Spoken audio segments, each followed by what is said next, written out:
శ్రీమాత్రే నమః. దొండకాయ కూర గురించి ఈరోజు. దొండకాయ కూర తెలియదు ఎవరికి అనుకోవద్దు. దొండకాయల్లో కొన్ని వాల్యూస్ ఉన్నాయి. ఆ వాల్యూస్ని పోగొట్టుకొని అంటే వేపి డీప్ ఫ్రై చేసి తినొద్దు ఎవరో కూడా.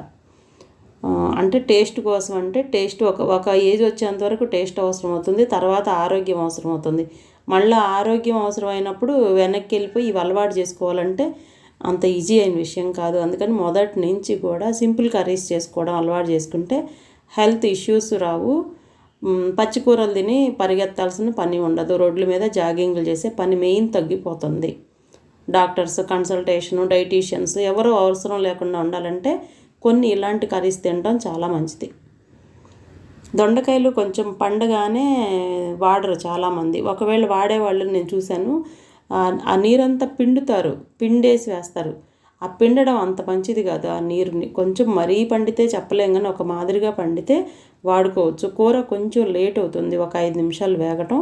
కొంచెం ఉప్పు కారం ఎక్కువ పడుతుంది, దీనికి కొంచెం పులుపు తగులుతుంది కదా, లైట్గా పులుపు వస్తుంది.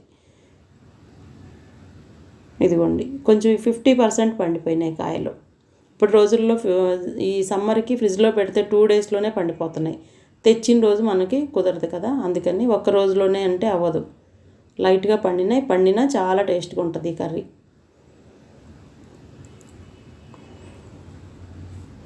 ఉల్లిపాయలు కొంచెం ఎక్కువ కట్ చేసుకున్నా పర్వాలేదు ఇలాంటి కర్రీకి, ఎందుకంటే ఆ పులుపుని బ్యాలెన్స్ చేస్తుంది. ఇలాగా పోపు వేసేసుకొని ఉల్లిపాయ పచ్చిమిరపకాయలు అవన్నీ కొంచెం లైట్గా వేగాక పసుపు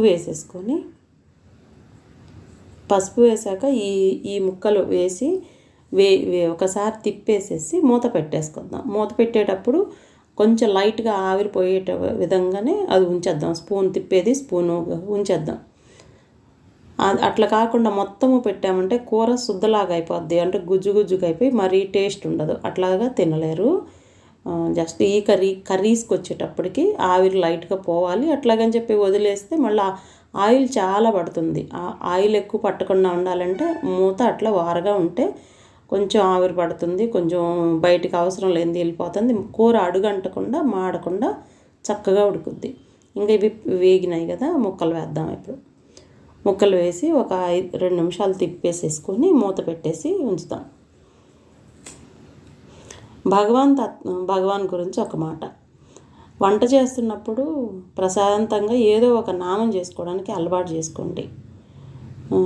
ఏమి నామం రాదు, చేసుకోవడం అలవాటు లేదంటే మ్యాక్సిమం మీరు సెల్ ఫోన్ అయినా పెట్టుకోండి. ఏదో ఒక మంత్రము నామం పెట్టుకోవడం వల్ల